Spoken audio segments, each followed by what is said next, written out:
नमस्कार। कभी सोचा है कि किसी गर्म चीज को छूते ही हमारा हाथ पलक झपकते ही कैसे पीछे हट जाता है?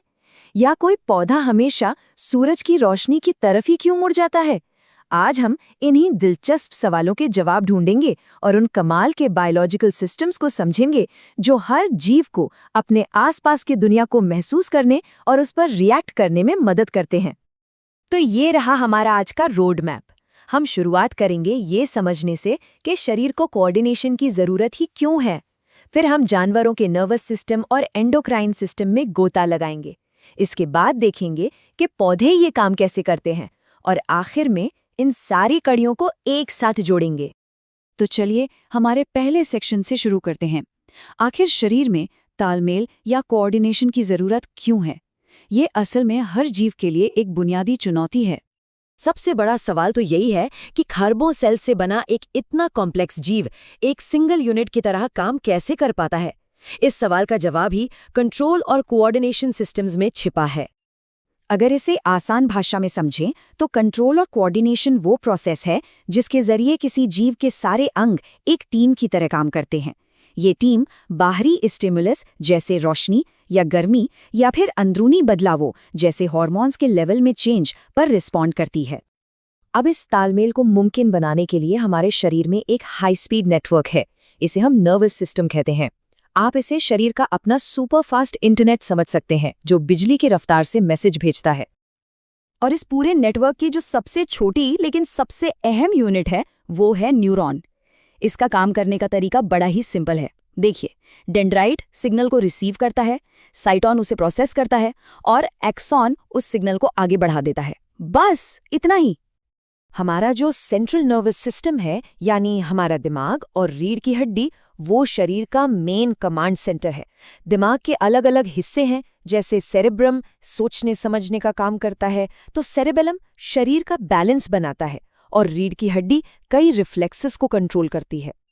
तो मोटे तौर पर नर्वस सिस्टम के दो मेन हिस्से हैं। एक है सेंट्रल नर्वस सिस्टम जो हमारा मेन प्रोसेसर है और दूसरा है पेरिफेरल नर्वस सिस्टम जो कि एक तरह से नसों का जाल है जो इस मेन प्रोसेसर को शरीर के कोने कोने से जोड़ता है।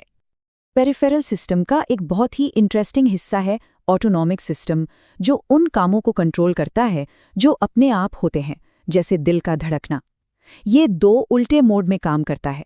एक है फाइट या फ्लाइट मोड जो हमें खतरे के लिए तैयार करता है और दूसरा है रेस्ट एंड डाइजेस्ट मोड जो शरीर को शांत करता है।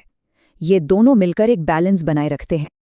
अच्छा, कुछ रिएक्शंस तो इतने तेज होते हैं कि हमें सोचने तक का वक्त नहीं मिलता है ना, जैसे एक गर्म चीज से हाथ हटाना। ऐसा इसलिए होता है क्योंकि सिग्नल दिमाग तक जाने का लंबा रास्ता लेने के बजाय एक शॉर्टकट लेता है। इसी शॉर्टकट को रिफ्लेक्स आर्क कहते हैं। जहां नर्वस सिस्टम बिजली की तेजी से काम करता है, वहीं शरीर में एक और कम्युनिकेशन सिस्टम है जो थोड़ा धीमा है लेकिन उसका असर बहुत लंबे समय तक रहता है। ये है हमारा एंडोक्राइन सिस्टम। समझिए शरीर की अपनी internal postal service. Nervous system की तरह तारों का इस्तेमाल करने के बजाय एंडोक्राइन सिस्टम अपने केमिकल मैसेंजर्स को, जिन्हें हम हार्मोन्स कहते हैं, सीधे हमारे खून में छोड़ देता है और खून के जरिए ये मैसेज पूरे शरीर में पहुंच जाते हैं। हमारे शरीर में कई जरूरी ग्लैंड्स हैं, जैसे पिट्यूटरी, थायराइड और एड्रिनल। हर ग्लैंड खास तरह के हार्मोन्स बनाता है जो शरीर के अलग अलग कामों को कंट्रोल करते हैं, जैसे हमारी ग्रोथ, मेटाबॉलिज्म और यहाँ तक कि हमारा मूड भी। और इन सभी ग्लैंड्स में पिट्यूटरी ग्लैंड को मास्टर ग्लैंड कहा जाता है। पता है क्यों? क्योंकि ये एक ऑर्केस्ट्रा के कंडक्टर की तरह काम करती है जो बाकी सभी ग्लैंड्स को कंट्रोल करती है कि उन्हें कब और कितना हार्मोन बनाना है। हार्मोन्स का एक बेहतरीन उदाहरण है एड्रेनालिन। जब हम किसी खतरनाक सिचुएशन में होते हैं तो यही हार्मोन हमारे शरीर को फाइट या फ्लाइट रिस्पॉन्स के लिए तुरंत तैयार कर देता है। हमारी हार्टबीट और ताकत दोनों बढ़ जाती हैं। अच्छा, जानवरों की बात तो हो गई। अब जरा पौधों की दुनिया में चलते हैं। अब सवाल ये है कि बिना नर्वस सिस्टम या मसल्स के पौधे अपने अंदर तालमेल कैसे बिठाते हैं? इसका जवाब है हार्मोन्स। जी हाँ, पौधे पूरी तरह से इन केमिकल मैसेंजर्स पर ही निर्भर करते हैं। जैसे कि ऑक्सिन नाम का हार्मोन पौधे की ग्रोथ में मदद करता है, तो वहीं एथिलीन नाम की गैस फलों को पकाने का काम करती है। पौधों की हरकतों को भी हम दो तरह से देख सकते हैं। एक है ट्रॉपिक मूवमेंट, जो ग्रोथ से जुड़ी धीमी हरकत है, जैसे पौधे का सूरज की तरफ मुड़ना। दूसरी है नास्टिक मूवमेंट, जो एक तेज रिएक्शन है और इसका ग्रोथ से कोई लेना देना नहीं, जैसे छुई मुई के पौधे का छूने पर सिकुड़ जाना। फोटोट्रॉपिज्म इसका एक क्लासिक एग्जाम्पल है। पौधे का तना हमेशा रोशनी की तरफ बढ़ता है ताकि वो फोटोसिंथेसिस कर सके। वहीं दूसरी तरफ जड़ें रोशनी से दूर अंधेरे में नीचे की ओर बढ़ती हैं। ठीक इसी तरह पौधे ग्रेविटी को भी महसूस कर सकते हैं।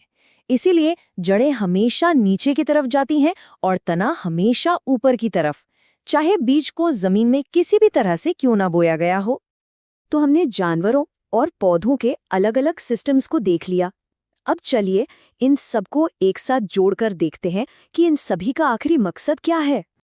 चाहे वो नर्वस सिस्टम के तेज इलेक्ट्रिक सिग्नल हो या फिर पौधों के धीमे काम करने वाले हार्मोन्स, इन सभी कंट्रोल सिस्टम्स का एक ही बुनियादी मकसद है, अपने माहौल को समझना और उसके हिसाब से सही तरीके से रिएक्ट करना ताकि जिंदा रहा जा सके। और ये सब हमें एक बहुत गहरे सवाल पर लाके छोड़ देता है। अगर हमारी हर हरकत, हमारी भावनाएं और हमारी ग्रोथ सब कुछ सिर्फ कुछ इलेक्ट्रिक और केमिकल सिग्नल्स का ही नतीजा है, तो फिर हमारा स्व यानी हमारी चेतना असल में कहाँ से शुरू होती है? सोचिएगा जरूर।